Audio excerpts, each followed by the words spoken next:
ഈ ഹദീസിൽ നിന്ന് മനസ്സിലാക്കുന്ന പ്രധാനപ്പെട്ട ഒരു കാര്യമാണ്. ഇനി ഈ ഹദീസിൽ പറഞ്ഞ കാര്യങ്ങൾ 4 വിഷയങ്ങളാണ് നമ്മൾ അർക്കാൻ ഇസ്ലാം, അർക്കാൻ ഈമാനും, പിന്നെ ഇഹ്സാൻ എന്താണ് എന്നതും അലാമത്തു സാഅ അന്ത്യനാളിന്റെ അടയാളങ്ങളുമാണ് ഈ ഹദീസിൽ നബി സല്ലല്ലാഹു അലൈഹി വസല്ലം പഠിപ്പിക്കുന്നത്. അതിൽ ഒന്നാമത്തേത് അർക്കാൻ ഇസ്ലാമിൽപ്പെട്ട ഒന്നാമത്തെ കാര്യം എന്താണ്? ഷഹാദത്തു അൻ ലാ ഇലാഹ ഇല്ലല്ലാഹു വ അന്ന മുഹമ്മദൻ റസൂലുള്ളാഹ്. അല്ലാഹു സുബ്ഹാനഹു വ തആല അവൻ മാത്രമാണ് ഇബാദത്തിന് അർഹൻ എന്നുള്ള ലാ ഇലാഹ ഇല്ലല്ലാഹ് എന്ന കലിമത്തു ഷഹാദ. അതുപോലെ മുഹമ്മദ് സല്ലല്ലാഹു അലൈഹി വസല്ലം അല്ലാഹുവിന്റെ റസൂലാണ് എന്നുള്ള അഷ്ഹദു അന്ന മുഹമ്മദൻ റസൂലുള്ളാഹ് എന്നുള്ള 2 കലിമത്ത്, 2 ഷഹാദത്ത് വാക്യങ്ങൾ. എന്താണ് ഇതിന്റെ അർത്ഥം? ചുരുങ്ങിയ രൂപത്തിൽ പറയാം. മുമ്പ് നമ്മൾ വിശദീകരിച്ചിട്ടുള്ളതാണ്. ചുരുക്കി പറഞ്ഞാൽ എന്താണ് ഷഹാദത്ത് എന്ന വാക്കിന്റെ അർത്ഥത്തെക്കുറിച്ച് നമ്മൾ പറഞ്ഞിട്ടുണ്ട്. ഷഹാദ എന്ന് പറഞ്ഞാൽ 2 കാര്യങ്ങൾ ഉണ്ടായിരിക്കും. ഷഹീദ എന്ന അറബി ഭാഷയിൽ പറഞ്ഞാൽ സാക്ഷ്യം വഹിച്ചു എന്ന് പറഞ്ഞാൽ 2 നിബന്ധനകൾ അതിനുണ്ട്. എന്താണെന്ന്? ഒന്ന് ഇൽമുൻ വഅ്തിഖാദ്, രണ്ടാമത്തേത് നുത്ഖുൻ വഇഖ്ബാർ. ഇതാണ് അറബിയിൽ ഷഹാദ എന്ന വാക്കിന്റെ ഭാഷയിൽ തന്നെയുള്ള അർത്ഥം. ഇൽമുൻ വഅ്തിഖാദ്, ഒരു കാര്യം നമ്മൾ മനസ്സുകൊണ്ട് അറിയുകയും വിശ്വസിക്കുകയുമാണ്. രണ്ടാമത്തേത് നുത്ഖുൻ വഇഖ്ബാർ, ആ അറിഞ്ഞ കാര്യം നമ്മൾ തുറന്ന് പറയുകയുമാണ്. ഈ 2 നിബന്ധനകൾ ഒത്താലാണ് അതിന് ഷഹാദത്ത് എന്ന് പറയുക അറബി ഭാഷയിൽ. അതുകൊണ്ടാണ് കോടതിയിൽ ഒരു കുറ്റകൃത്യത്തിനോ ഇടപാടിനോ സാക്ഷി പറയുന്ന ആൾക്ക് ഷാഹിദ് എന്നാണ് പറയുക. ഷാഹിദ് എന്ന് പറഞ്ഞാൽ എന്താണ്? ഈ 2 കാര്യങ്ങളുള്ള ആളാണ്. അങ്ങനെ ഒരു സംഭവം നടന്നിട്ടുണ്ട്, ഒരു ഇടപാട് നടന്നിട്ടുണ്ട് എന്ന് ഞാൻ അറിഞ്ഞിട്ടുണ്ട്, അത് ഞാൻ എൻ്റെ കണ്ണുകൊണ്ട് കണ്ടതാണ്, അല്ലെങ്കിൽ ഞാൻ അതിന് സാക്ഷിയാണ് എന്ന് ഒരാൾ പറയുന്നു. അപ്പോൾ ഇവിടെ 2 കാര്യങ്ങൾ സംഭവിച്ചു. അയാൾ ആ സംഭവം അറിയുന്നു, ആ സംഭവം നടക്കുമ്പോൾ അയാളുടെ ഹാജരുണ്ട്. രണ്ടാമത്തത് ആ കാര്യം അയാൾ ഈ കോടതിയിൽ കൊണ്ട് പറയുന്നു, അത് തുറന്ന് പറയുന്നു. ഈ 2 കാര്യങ്ങളാണ് ഷഹാദ എന്ന വാക്കിന്റെ അർത്ഥം. ഭാഷയിലും അങ്ങനെ തന്നെയാണ്, ശറഇൽ ദീനിലും അങ്ങനെ തന്നെയാണ്. ദീനിൽ അങ്ങനെയാണ് എന്നുള്ളതിന്റെ തെളിവ് എന്താണ്? അല്ലാഹു സുബ്ഹാനഹു വ തആല മുനാഫിഖുകളെ കുറിച്ച് പറഞ്ഞു. എന്താണ് മുനാഫിഖുകളെ കുറിച്ച് പറഞ്ഞത്? ഇദാ ജാഅക്കൽ മുനാഫിഖൂന ഖാലു നശ്ഹദു ഇന്നക ലറസൂലുള്ളാഹ്. മുനാഫിഖുകൾ വന്നിട്ട് പറയും നശ്ഹദു ഇന്നക ലറസൂലുള്ളാഹ്, പറഞ്ഞ അഷ്ഹദു അന്ന മുഹമ്മദൻ റസൂലുള്ളാഹ് എന്ന് അവർ പറയും. വല്ലാഹു യശ്ഹദു ഇന്നൽ മുനാഫിഖീന ലകാദിബൂൻ. മുനാഫിഖുകൾ കളവ് പറയുന്നു എന്നതിന് അല്ലാഹു സാക്ഷിയാണ്. അപ്പോൾ ഇവിടെ മുനാഫിഖുകൾ എന്താണ് കളവ് പറഞ്ഞത്? അവർ നാവ് കൊണ്ട് പറഞ്ഞ വാക്ക് അഷ്ഹദു അന്ന മുഹമ്മദൻ റസൂലുള്ളാഹ് എന്നതാണ്. ഈ വാക്കിനെ നമുക്ക് 2 വിഭജിക്കാം. അഷ്ഹദു അന്ന മുഹമ്മദ് റസൂലുള്ളാഹ്, അഷ്ഹദു എന്നതൊരു ഭാഗം, ഞങ്ങൾ സാക്ഷ്യം വഹിക്കുന്നു, ഞങ്ങൾ ഷഹാദത്ത് പറയുന്നു. അന്ന മുഹമ്മദ് റസൂലുള്ളാഹ് എന്നത് രണ്ടാമത്തെ ഭാഗം. ഇതിലേതാണ് കളവ്? അന്ന മുഹമ്മദ് റസൂലുള്ളാഹ് എന്നത് കളവാണോ? മുഹമ്മദ് അല്ലാഹുവിന്റെ റസൂലാണെന്നുള്ളത് ഒരിക്കലുമല്ല. അത് ഏറ്റവും വലിയ സത്യമാണ്. അപ്പൊ കളവ് എവിടെയാണ്? അഷ്ഹദു എന്നതിലാണ് കളവ്. അപ്പൊ അവർ സാക്ഷ്യം വഹിക്കുന്നു എന്ന് പറയുന്നത് കളവാണ്. എന്തുകൊണ്ട്? സാക്ഷ്യം എന്ന് പറഞ്ഞാൽ നാവ് കൊണ്ട് പറയൽ മാത്രമല്ല, 2 കാര്യങ്ങളുണ്ട്. ഇൽമുൻ വഅ്തിഖാദ്, നുത്ഖുൻ വഇഖ്ബാർ. ഈ നുത്ഖ് അവരിലുണ്ട്, നാവ് കൊണ്ട് പറയുക എന്ന് പറയുന്നത് അവർ ചെയ്യുന്നുണ്ട്. പക്ഷെ അവരുടെ ഖൽബിൽ ഇഅ്തിഖാദില്ല, വിശ്വാസമില്ല. അതുകൊണ്ട് തന്നെ ഷഹാദത്ത് ശരിയാവണമെങ്കിൽ മനസ്സിൽ അറിവുണ്ടായിരിക്കണം, ഉറച്ച വിശ്വാസം, ഇഅ്തിഖാദ് ഉണ്ടായിരിക്കണം. അതിന്റെ അടിസ്ഥാനത്തിൽ പറയുന്ന വാക്കിനെ ഷഹാദ എന്ന് പറയുകയുള്ളൂ. അതുകൊണ്ട് മനസ്സിലാക്കാം. ചില ആളുകൾ പറയും ഷിർക്കിനെ കുറിച്ച് പറഞ്ഞു കൊടുക്കുമ്പോൾ, അള്ളാഹു അല്ലാത്തവരെ കുറിച്ച് ദുആയും ഇസ്തിഗാസയും ചെയ്യുന്നത് തെറ്റാണെന്ന് വിശദീകരിച്ചു കൊടുക്കുമ്പോൾ അവർ പറയും ഇന്നാലിന്റെ വ്യക്തി അയാൾ ഇങ്ങനെയൊക്കെ ചെയ്തിരുന്നു, ഷിർക്കൊക്കെ ചെയ്തിരുന്നു, പക്ഷെ മരിച്ചപ്പോൾ കെലിമ ചൊല്ലിയിട്ടുണ്ട്. കെലിമ ചൊല്ലി മരിച്ചാൽ സ്വർഗത്തിലാണ് ഹദീസിലുണ്ട്. അപ്പൊ കെലിമ എന്ന് പറയുന്നത് അത് നാവ് കൊണ്ട് പറഞ്ഞാൽ മതിയായിരുന്നെങ്കിൽ വളരെ എളുപ്പമായിരുന്നു. പക്ഷെ അത് പോരാ. ഷഹാദത്താവണമെങ്കിൽ ഇൽമുണ്ടായിരിക്കണം. ഈ പറഞ്ഞത് എന്താണ് എന്നത് മനസ്സിൽ ഉറച്ചു വിശ്വസിച്ചുകൊണ്ടായിരിക്കണം പറയുന്നത്. ഇനി എന്താണ് അപ്പോൾ മനസ്സിലുണ്ടാകേണ്ട ഈ ഇഅ്തിഖാദ്? ലാ ഇലാഹ ഇല്ലല്ലാഹ് മുഹമ്മദുർ റസൂലുള്ളാഹ് എന്ന് പറയുമ്പോൾ നാവ് കൊണ്ട് പറഞ്ഞാൽ മാത്രം പോലെ മനസ്സിൽ ഇഅ്തിഖാദ് ഉണ്ടാവണമെന്ന് പറഞ്ഞു. എന്ത് ഇഅ്തിഖാദ്, എന്ത് വിശ്വാസമാണ് ഉണ്ടാകേണ്ടത്? ലാ ഇലാഹ ഇല്ലല്ലാഹ് എന്ന് പറയുമ്പോൾ ഉണ്ടാകേണ്ട വിശ്വാസം, ഒന്നാമതായി വേണ്ടത് അല്ലാഹു സുബ്ഹാനഹു വ തആലയുടെ വുജൂദിനെ കുറിച്ചുള്ള വിശ്വാസം ഉണ്ടാകണം. അല്ലാഹു സുബ്ഹാനഹു വ തആല ഉണ്ട്, അല്ലാഹുവിന്റെ അസ്തിത്വം, അതിനെക്കുറിച്ചുള്ള വിശ്വാസം, അതിൽ അടിയുറച്ച് വിശ്വസിക്കണം. അതാണ് ഒന്നാമത് വേണ്ടത്. ഈ ലോകത്തിൽ റബ്ബുണ്ട്. ഇതെല്ലാ മനുഷ്യന്മാരും അംഗീകരിക്കുന്ന കാര്യമാണ്. അത് അംഗീകരിക്കാത്തവർ വളരെ അപൂർവമായിരിക്കും. അങ്ങനെ അപൂർവമായി ഉണ്ടായിട്ടുള്ള ആളുകൾ തന്നെ, അപൂർവമായി അള്ളാഹുവിന്റെ അസ്തിത്വത്തെ നിഷേധിച്ചിട്ടുള്ള ആളുകൾ തന്നെ അത് മനസ്സുകൊണ്ട് വിശ്വസിക്കുന്നവരാണ്. അതിൽപ്പെട്ട ആളാണ് ഫിർഔൻ.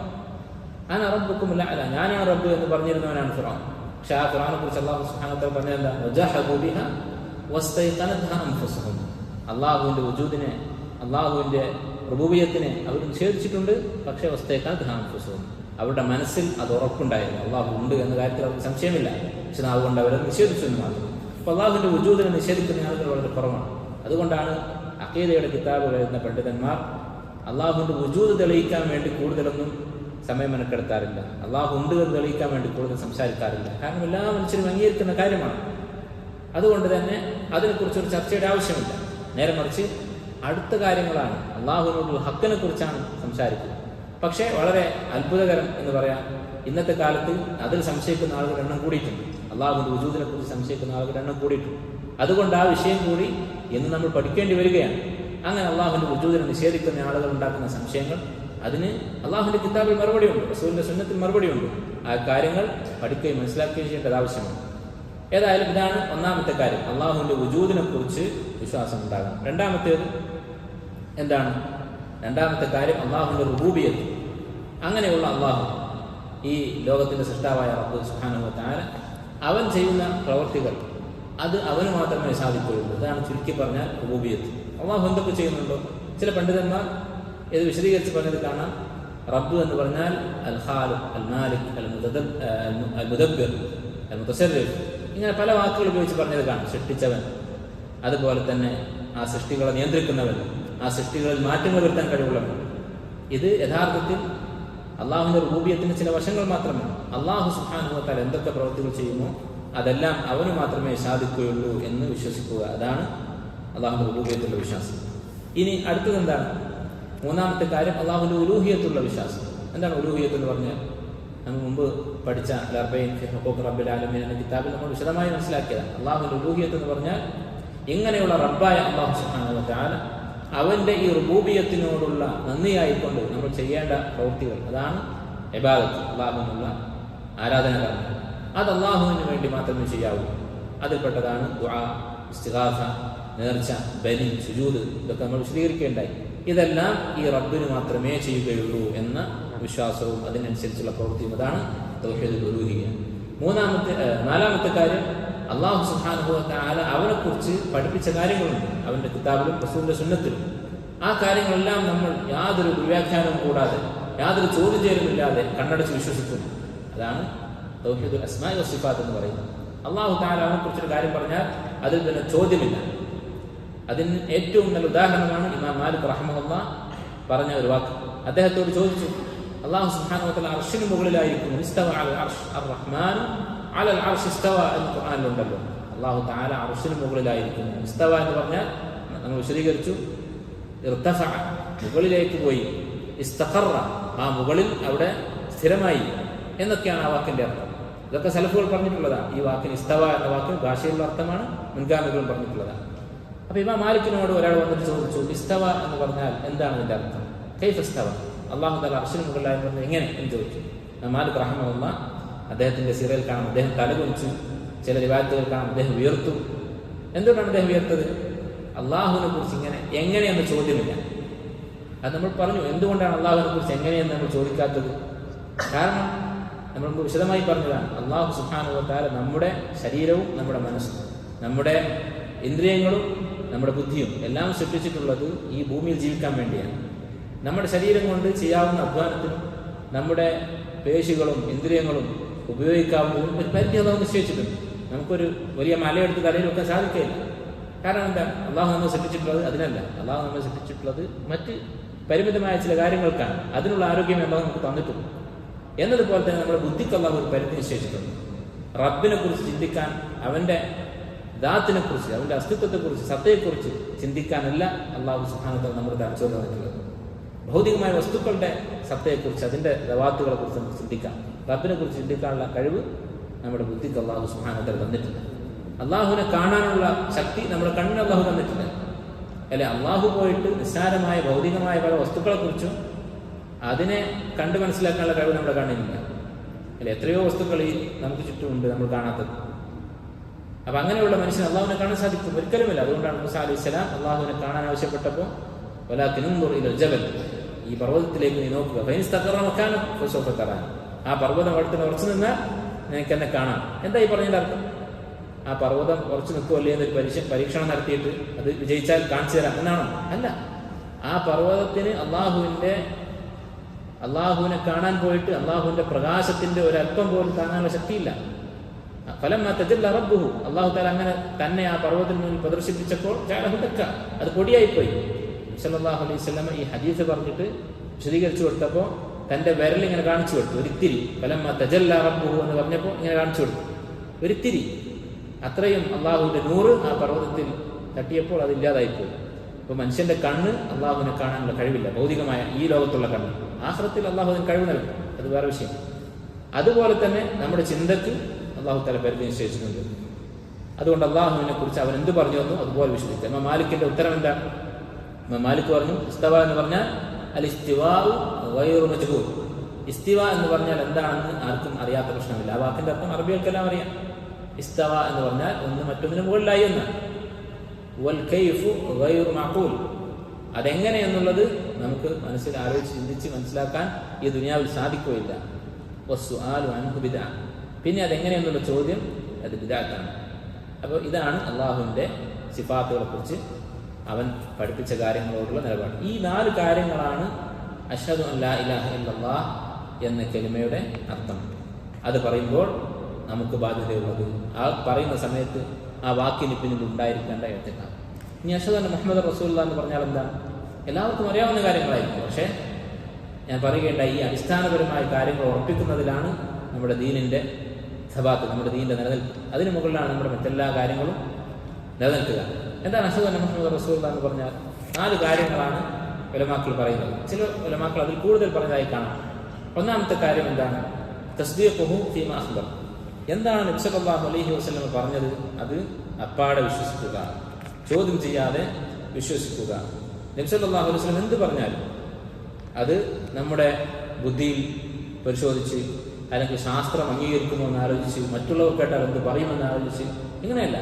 നബി സല്ലല്ലാഹു അലൈഹി വസല്ലം ഒരു കാര്യം പറഞ്ഞിട്ടുണ്ടെങ്കിൽ അത് സമഅന വഅതഅന, കേട്ടിരിക്കുന്നു, അനുസരിച്ചിരിക്കുന്നു. ആമന്ന വസദ്ദഖന, വിശ്വസിച്ചിരിക്കുന്നു, സത്യപ്പെടുത്തിയിരിക്കുന്നു. ഇതായിരിക്കണം ഒരു മുസ്ലിമിന്റെ നിലപാട്. കാരണം നബി സല്ലല്ലാഹു അലൈഹി വസല്ലം പറഞ്ഞു തരുന്ന ഗൈബിയാത്ത്, അദൃശ്യമായ കാര്യങ്ങൾ, നേരത്തെ നമ്മൾ പറഞ്ഞതുപോലെ റബ്ബിന്റെ ദാത്തിനെ കുറിച്ച് നമുക്ക് ചിന്തിക്കാൻ കഴിയാത്തതുപോലെ നബി സല്ലല്ലാഹു അലൈഹി വസല്ലം പറഞ്ഞു തരുന്ന ഗൈബിയായ കാര്യങ്ങൾ പലതും നമുക്ക് ചിന്തിക്കാൻ കഴിയാത്തതായിരിക്കും. അത്തരം കാര്യങ്ങളെക്കുറിച്ച് ചിന്തിക്കുക, ആലോചിക്കുക എന്നുള്ളത് അർത്ഥമില്ലാത്ത കാര്യമാണ്. ഗൈബിയായ കാര്യങ്ങളെക്കുറിച്ച് ചിന്തിക്കുക എന്നുള്ളത് വിശ്വാസം പറഞ്ഞുവോ അത് അതുപോലെ വിശ്വസിക്കുക. രണ്ടാമത്തേത് ഇംതിസാലു അംരി, നബി സല്ലല്ലാഹു അലൈഹി വസല്ലമയുടെ കൽപ്പനകൾ അനുസരിക്കുക. ഞാൻ അഷ്ഹദു അന്ന മുഹമ്മദ് റസൂലുള്ളാഹി എന്ന് പറയുമ്പോൾ യഥാർത്ഥത്തിൽ നമ്മുടെ മനസ്സിൽ ഉണ്ടാവേണ്ട കാര്യങ്ങൾ ഇതാണ്. നബി സല്ലല്ലാഹു അലൈഹി വസല്ലം അല്ലാഹുവിന്റെ റസൂലാണെങ്കിൽ അവിടുന്ന് പറയുന്ന കാര്യങ്ങൾ സത്യമായിരിക്കും, അപ്പോൾ അത് വിശ്വസിക്കണം. അവിടുന്ന് കൽപ്പിക്കുന്ന കാര്യങ്ങൾ അത് അനുസരിച്ചിരിക്കണം. നബി സല്ലല്ലാഹു അലൈഹി വസല്ലമയുടെ ഹദീസ് കേട്ടാൽ അതനുസരിക്കുക. അത് ഫർളാണോ സുന്നത്താണോ എന്ന ചിന്ത പോലും നല്ലതല്ല. ഉലമാക്കൾ പറയുന്നത് മുൻഗാമികൾക്ക് അങ്ങനെ ഒരു ശീലം ഉണ്ടായിരുന്നില്ല. അല്ലാഹുവിന്റെ റസൂൽ കാര്യം പറഞ്ഞു എന്ന് പറഞ്ഞ ഒരാൾ പറഞ്ഞു തന്നാൽ, ഹദീസ് പറഞ്ഞു തന്നാൽ അത് ഫർളാണോ സുന്നത്താണോ എന്ന ചോദ്യമില്ല, അനുസരിക്കുക. പിന്നെ എന്തിനാണ് നമ്മൾ പഠിക്കുന്നത്? ഫർളും സുന്നത്തും ഒക്കെ വേർതിരിച്ച് പഠിക്കുന്നത്. അത് ചില സന്ദർഭങ്ങൾ നമുക്ക് ആവശ്യം വരും. എപ്പോഴാണ് ആവശ്യം വരിക? നമ്മളൊരു കാര്യത്തിൽ ഒരു വീഴ്ച വരുത്തും, അറിയാതെ ഒരു കൽപ്പന നമ്മൾ അനുസരിക്കാതെ പോയി, അല്ലെങ്കിൽ നമ്മുടെ അലസത കൊണ്ട് ഒരു തെറ്റ് നമ്മൾ ചെയ്തു. അപ്പോൾ ആ കാര്യം, ആ ചെയ്ത തെറ്റ് ഹറാമാണോ കറാഹത്താണോ? ഹറാമാണെങ്കിൽ ചിലപ്പോൾ കഫാറത്തുണ്ടാകും, പ്രായശ്ചിത്തം ചെയ്യാനുണ്ടാകും, ഖളാ വീട്ടേണ്ട കാര്യങ്ങളുണ്ടാകും. ഇങ്ങനെയുള്ള പരിഹാരങ്ങൾക്ക് വേണ്ടിയാണ് ഫർളും സുന്നത്തും ഹറാമും കറാഹത്തൊക്കെ നമ്മൾ പഠിക്കുന്നത്. അതല്ല എങ്കിൽ അടിസ്ഥാനപരമായി ഒരു മുഅ്മിന്റെ നിലപാട് എന്താണ്? നബി സല്ലല്ലാഹു അലൈഹി വസല്ലം ഒരു കാര്യം കൽപ്പിച്ചാൽ സമഅന വഅതഅന, അത് കേട്ടിരിക്കുന്നു, അനുസരിച്ചിരിക്കുന്നു. ഇനി മൂന്നാമത്തെ കാര്യം, നബി സല്ലല്ലാഹു അലൈഹി വസല്ലം വിലക്കിയ കാര്യങ്ങൾ ഉപേക്ഷിക്കുക, അത് ഇതിന്റെ ബാക്കിയാണ്. മാ അമർതുക്കും ബിശൈഇൻ ഫഅ്തു മിൻഹു മസ്തതാഅതും, ഞാൻ കൽപ്പിച്ച കാര്യങ്ങൾ നിങ്ങൾ അനുസരിക്കുക. വമാ നഹയ്തുക്കും അൻഹു ഫജ്തനിബൂഹു, ഞാൻ എന്താണ് വിലക്കിയത് അത് നിങ്ങൾ ഉപേക്ഷിക്കുക. ഈ ഹദീസ് ഈ 40 നബിയിൽ വരാനുണ്ട്, അവിടെ കൂടുതൽ നമുക്ക് വിശദീകരിക്കാം. വിശ്വാസികളുടെ കൽപ്പനകളും വിലക്കുകളും അത് തങ്ങളുടെ വ്യത്യാസവും അതിനെക്കുറിച്ചൊക്കെ അവിടെ വിശദീകരിക്കാം. നാലാമത്തെ കാര്യം, നബി സല്ലല്ലാഹു അലൈഹി വസല്ലമയുടെ ബാധ്യതകൾ, അല്ലെങ്കിൽ അഷ്ഹദു അന്ന മുഹമ്മദൻ റസൂലുള്ളാഹി എന്ന് പറഞ്ഞാൽ അത് ഉൾക്കൊള്ളുന്ന കാര്യങ്ങൾ. ഒന്നാമത്തെ നമ്മൾ പറഞ്ഞു തസ്ദീഖുഹു ഫീമാ അഖ്ബർ, അല്ലാഹുവിന്റെ റസൂൽ പറഞ്ഞ കാര്യങ്ങൾ സത്യപ്പെടുത്തുക. ത്വാഅതുഹു ഫീമാ അമർ, അവിടുന്ന് കൽപ്പിച്ച കാര്യങ്ങൾ അനുസരിക്കുക. ഇജ്തിനാബു മാ നഹാ അൻഹു വസജർ, നബി സല്ലല്ലാഹു അലൈഹി വസല്ലം വിലക്കിയ കാര്യങ്ങൾ ഉപേക്ഷിക്കുക. നാലാമത്തെ കാര്യം അല്ലാ യഅ്ബുദല്ലാഹു ഇല്ലാ ബിമാ ശറഅ, നബി സല്ലല്ലാഹു അലൈഹി വസല്ലം പഠിപ്പിച്ചു തന്ന രൂപത്തിലല്ലാതെ അല്ലാഹുവിന്റെ ഇബാദത്തുകൾ ചെയ്യാതിരിക്കുക. അത് പ്രധാനപ്പെട്ട കാര്യമാണ്. അല്ലാഹു തആല എന്തിനാണ് നബിയെ പറഞ്ഞയച്ചത്? അല്ലാഹു ഉണ്ട്, നമുക്കൊരു സൃഷ്ടാവുണ്ട് എന്ന കാര്യം എല്ലാ മനുഷ്യരുടെയും ഫിത്രത്തിലുള്ളതാണ്, എല്ലാ മനുഷ്യരുടെയും ഫിത്രത്തിലുണ്ട്. അങ്ങനെയുള്ള റബ്ബിനോട് നന്ദി കാണിക്കണം എന്നതും നമുക്ക് ആലോചിച്ചാൽ മനസ്സിലാക്കാവുന്ന കാര്യമാണ്. പിന്നെ മുർസലീങ്ങൾ വന്നത് എന്തിനാണ്?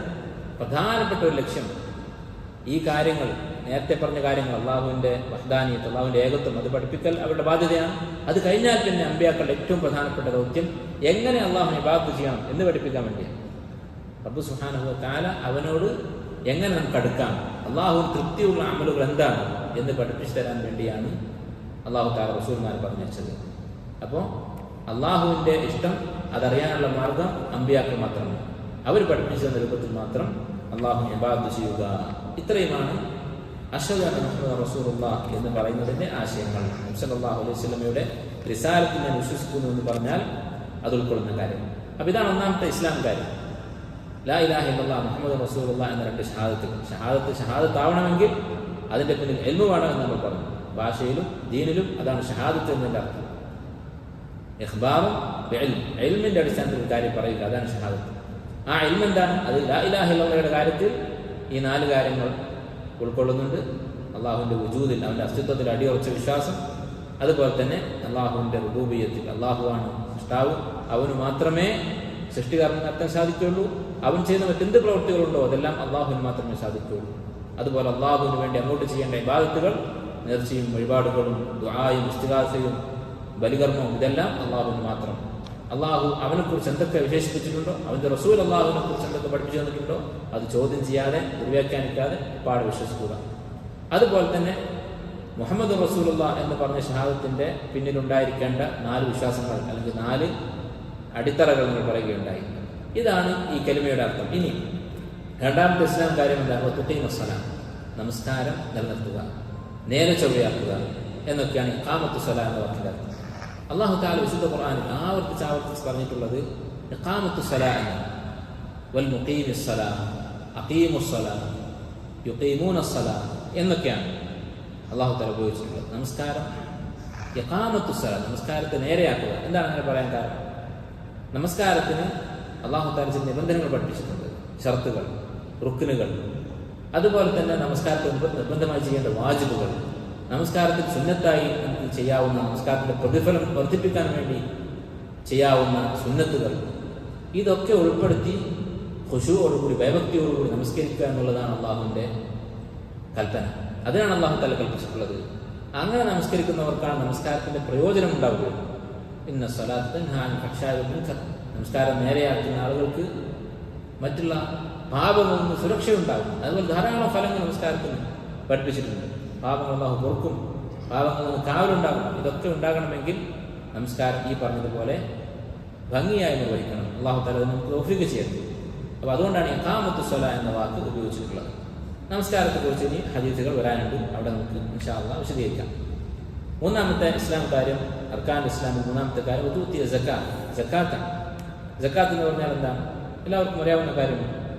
സമ്പത്തിൻ്റെ നിർബന്ധമായ ഒരു ഓഹരി നിർബന്ധമായ ദാനമായി സാധുക്കൾക്ക് കൊടുക്കുക, ഇതാണ് സക്കാത്ത്. നബി സല്ലല്ലാഹു അലൈഹി വസല്ലം മുആദ് ബിൻ ജബൽ റളിയല്ലാഹു പറഞ്ഞു, ഫഅഖ്ബിറുഹും, നീ അവരോട് അറിയിക്കണം, ഇസ്ലാം സ്വീകരിച്ച ആളുകളോട് അവർ തൗഹീദ് മനസ്സിലാക്കി നമസ്കാരം നിർവഹിക്കാൻ തുടങ്ങിക്കഴിഞ്ഞാൽ അവരോട് പറയണം, അന്നല്ലാഹു ഇഫ്തറദ അലൈഹിം, അള്ളാഹു അവർക്ക് നിർബന്ധമാക്കിയിട്ടുണ്ട്, സ്വദഖത്തൻ തുഖദു മിൻ അഗ്നിയാഹിം വതുറദ്ദു അലാ ഫുഖറാഇഹിം, അവരുടെ ഇടയിലുള്ള പണക്കാരിൽ നിന്ന് പിടിച്ചെടുക്കുകയും അവരിൽ തന്നെയുള്ള സാധുക്കൾക്ക് വിതരണം ചെയ്യുകയും ചെയ്യുന്ന ഒരു നിർബന്ധ ദാനത്തെക്കുറിച്ച് അവരെ പഠിപ്പിക്കണം. ഇപ്പൊ സക്കാത്ത് എന്ന് പറഞ്ഞാൽ ഇതാണ്. സക്കാത്തിന് 2 നിബന്ധനകളുണ്ട്. എന്താണ്? ഒന്ന്, എല്ലാവർക്കും സക്കാത്ത് നിർബന്ധമില്ല. പിന്നെ അഗ്നിയാഹിം, അവരുടെ കുറച്ചുപെട്ട് പണക്കാർക്കാണ് നിർബന്ധം. പണക്കാരെന്ന് പറഞ്ഞാൽ അതിനൊരു പരിധി നിശ്ചയിച്ചിട്ടുണ്ട്, അതിന് ഒരു അളവ് നിസാബ് നിശ്ചയിച്ചിട്ടുണ്ട്. ഓരോ സമ്പത്തിനും അതിൻ്റെതായ ഒരു സംഖ്യ നിശ്ചയിച്ചിട്ടുണ്ട്. അതിനപ്പുറം ഉണ്ടാകുമ്പോഴാണ് നമുക്ക് സക്കാത്ത് നിർബന്ധമാണ്. അതുപോലെ രണ്ടാമത്തെ ഷർത്ത് എന്താണ്? ഒരു ഹൗല് തികയണം, 1 വർഷം കഴിയണം. ഈ നിസാബെത്തി കഴിഞ്ഞിട്ട് ഉടനെ സക്കാത്ത് കൊടുക്കേണ്ടതില്ല. 1 വർഷം ആ സമ്പത്ത് കയ്യിൽ നിൽക്കുന്നുണ്ടെങ്കിലേ സക്കാത്ത് കൊടുക്കേണ്ടത്. ആലോചിച്ച് നോക്കും, പണക്കാർക്ക് വളരെ ആശ്വാസം അല്ലാഹു തആല കൊടുത്തിട്ടുണ്ട്. എല്ലാവരുടെ സമ്പത്തിലും സക്കാത്ത് നിർബന്ധമാക്കിയിട്ടില്ല. അത്യാവശ്യം പണമുള്ള, അത് തൻ്റെ കയ്യിൽ കുറച്ചു കാലം നിലനിൽക്കുന്ന ഒരാൾക്കാണ് സക്കാത്ത് നിർബന്ധമാക്കിയിട്ടുള്ളത്. സക്കാത്തിൻ്റെ ഗുണങ്ങൾ ധാരാളമുണ്ട്. എന്താണ്? സാധുക്കൾക്ക് അതിൽ വലിയ ഖൈറുണ്ട്, അതുപോലെ പണക്കാർക്ക് അതിൽ ഖൈറുണ്ട്. അതെന്താ? സക്കാത്ത് എന്നുള്ള വാക്കിൻ്റെ അർത്ഥം തന്നെ വളർച്ച എന്നാണ്. സക്ക എന്ന് പറഞ്ഞാൽ വളർന്നു എന്നാണ്. സക്കാത്ത് കൊടുക്കുന്ന ആളുകളുടെ സമ്പത്തിൽ അല്ലാഹു വർദ്ധനവ് നൽകും, അല്ലാഹു ബർക്കത്ത് ചെയ്യും. അതുപോലെ തന്നെ ഭൗതികമായും അവർക്ക് ഉപകാരമുണ്ട്. സമൂഹത്തിൽ മുഅ്മിനീങ്ങൾക്കിടയിൽ നല്ല ബന്ധമുണ്ടാകും. അല്ലെങ്കിൽ ആലോചിച്ച് നോക്കൂ, ഒരു പണക്കാരനായ വ്യക്തി, അയാളോട് മുസ്ലിംമാർക്ക് അസൂയായിരിക്കും, വെറുപ്പായിരിക്കും. എന്നാൽ സക്കാത്ത് എന്ന് പറയുന്ന സമ്പ്രദായം ഉള്ളതുകൊണ്ട് മുസ്ലിമായ ദീൻ കൊണ്ടു നടക്കുന്ന ഏതൊരു വ്യക്തിക്കും, ഏതൊരു പണക്കാരനും, അവനെ സംബന്ധിച്ച് ബാക്കിയുള്ള മുസ്ലിമുകളുടെ ധാരണ എന്തായിരിക്കും? ഇവൻ സക്കാത്ത് കൊടുക്കുന്നവനാണ്, അതുകൊണ്ട് അവൻ്റെ സമ്പത്തിൽ സാധുക്കൾക്കുള്ള അവകാശം അവൻ കൊടുത്തു കഴിഞ്ഞിട്ടുണ്ട്. അവൻ്റെ സമ്പത്തിൻ്റെ പേരിൽ അവനോട് അസൂയോ ഉറപ്പോ മനസ്സിൽ കൊണ്ടുനടക്കേണ്ട ആവശ്യമില്ല. ഇങ്ങനെ മുഅ്മിനീങ്ങൾക്കിടയിൽ ഉള്ള ബന്ധം അത് സക്കാത്ത് കൊണ്ട് കൂടുതൽ ദൃഢമാകും. അതുപോലെ സാധുക്കൾക്കുള്ള പ്രയോജനം നമുക്കറിയാവുന്നതാണ് സക്കാത്ത് കൊണ്ട്. ഇനി അടുത്ത കാര്യം, നാലാമത്തെ കാര്യം നബി സല്ലല്ലാഹു അലൈഹി വസല്ലം പറഞ്ഞു, വതസൂമ റമദാൻ, റമദാനിലെ നോമ്പ്. റമദാൻ മാസം നോമ്പ് നിൽക്കുക എന്നുള്ളത് നാലാമത്തെ ഇസ്ലാം കാര്യമാണ്, അർക്കാനുൽ ഇസ്ലാമിലെ നാലാമത്തെ കാര്യമാണ്. നോമ്പിനെ കുറിച്ചും നമുക്കറിയാം നോമ്പിൻ്റെ പ്രയോജനങ്ങൾ. നോമ്പെന്ന് പറഞ്ഞാൽ ഒരു വ്യക്തിയുടെ ജീവിതത്തിൽ തഖ്വയുണ്ടാകാൻ, തസ്കിയത്തുണ്ടാകാൻ, ജീവിതത്തിലെ ദുശ്ശീലങ്ങളും കുറവുകളും പരിഹരിക്കാൻ ഏറ്റവും നല്ല മാർഗമാണ്. അല്ലാഹു സുബ്ഹാനഹു വ തആല നോമ്പ് നിർബന്ധമാക്കിയപ്പോൾ പറഞ്ഞത് എന്താണ്? കുത്തിബ അലൈക്കുമുസ് സിയാം കമാ കുത്തിബ അലൽ ലദീന മിൻ ഖബ്ലിക്കും ലഅല്ലക്കും തഖൂൻ. തഖ്വയുണ്ടാകാൻ അതിനുള്ള ഏറ്റവും നല്ല മാർഗമാണ്. ഹലാലായ കാര്യങ്ങൾ തന്നെ ഉപേക്ഷിച്ച് അള്ളാഹുവിന് വേണ്ടി നോമ്പ് നോൽക്കുന്നു. അതൊരാളിൽ മുറാഖബത്തുണ്ടാക്കും, അള്ളാഹു കാണുന്നുണ്ട് എന്ന ചിന്ത വളർത്തിയെടുക്കും. കാരണം നോമ്പ് ഒഴിവാക്കാനുള്ള എളുപ്പമാണ്, ആരും കാണാതെ ഭക്ഷണം കഴിക്കാം, അത് എളുപ്പമുള്ള കാര്യമാണ്. ആ കാര്യം ഉപേക്ഷിച്ചുകൊണ്ട്, അങ്ങനെ എളുപ്പത്തിൽ ചെയ്യാവുന്ന ഈ നോമ്പ് മുറിക്കുന്ന കാര്യങ്ങളൊക്കെ ഉപേക്ഷിച്ചുകൊണ്ട് അള്ളാഹുവിനെ മാത്രം പേടിച്ച് തൻ്റെ ആവശ്യങ്ങൾ ഉപേക്ഷിക്കാൻ മനുഷ്യൻ ശീലിക്കുന്നു നോമ്പിലൂടെ. ഇതൊരാളുടെ ജീവിതത്തിൽ വലിയ മാറ്റമുണ്ടാകും. ഇഖ്ലാസോട് കൂടിയാണ് നോമ്പ് നിൽക്കുന്നത്. അഞ്ചാമത്തെ കാര്യം തഹജ്ജുൽ ബൈത്ത്, ഹജ്ജ് ചെയ്യുക എന്ന് പറഞ്ഞു. ഇനി ഇസ്തതാഅത ഇലൈഹി സബീല, നിനക്ക് സാധിക്കുമെങ്കിൽ. എന്തുകൊണ്ടാണ് അങ്ങനെ പറഞ്ഞത്? ഹജ്ജ് എന്ന് പറഞ്ഞാൽ ഹജ്ജിന് മാത്രം എന്തുകൊണ്ടാണ് ഇനി ഇസ്തതാഅത ഇലൈഹി സബീല, കഴിയുമെങ്കിൽ എന്ന് പറഞ്ഞത്? ഖുർആനിലും ഹജ്ജിനെ കുറിച്ച് പറഞ്ഞപ്പോൾ ഇതാണ് പറഞ്ഞു, വലില്ലാഹി അലന്നാസി ഹജ്ജുൽ ബൈത്തി മൻ ഇസ്തതാഅ ഇലൈഹി സബീല. അല്ലാഹു തആല നിർബന്ധമാക്കിയിട്ടുള്ളതാണ് മനുഷ്യർക്കുമേൽ കഅബയിലേക്ക് ആയുസ്സിലൊരിക്കൽ ഹജ്ജിന് പോകുക എന്നുള്ളത് കഴിവുള്ളവർക്ക്. എല്ലാ ഇബാദത്തുകളും കഴിവുള്ളവർക്ക് മാത്രമേ നിർബന്ധമാകുന്നു. എന്തുകൊണ്ടാണ് ഹജ്ജിനെ കുറിച്ച് മാത്രം ഇങ്ങനെ പറഞ്ഞത്? ഉത്തരം വളരെ വ്യക്തമാണ്. കാരണം അധികം ആളുകൾക്കും പ്രയാസമുള്ള കാര്യമായിരിക്കും ഹജ്ജ്. എല്ലാ നാടുകളിൽ ജീവിക്കുന്ന ആളുകൾക്കും നിർബന്ധമാണ്. അതുകൊണ്ട് തന്നെ അതിൽ ബഹുഭൂരിപക്ഷം ആളുകൾക്കും യാത്ര ചെയ്യേണ്ടതുണ്ടാകും, സമ്പത്ത് ചെലവഴിക്കേണ്ടതുണ്ടാകും, അതുപോലെ തന്നെ ആരോഗ്യം ആവശ്യമാണ്. ഇങ്ങനെയുള്ള പ്രയാസങ്ങൾ ഉണ്ടാകാൻ സാധ്യതയുണ്ട് ഹജ്ജിന്റെ കാര്യത്തിൽ. അതുകൊണ്ടാണ് ഇസ്തതാഅത ഇലൈഹി സബീല എന്ന് റസൂലുള്ളാഹി സ്വല്ലല്ലാഹു അലൈഹി വസല്ലം ഇവിടെ പറഞ്ഞത്. ഇനി ഇത്രയുമാണ് ഇസ്ലാം കാര്യം.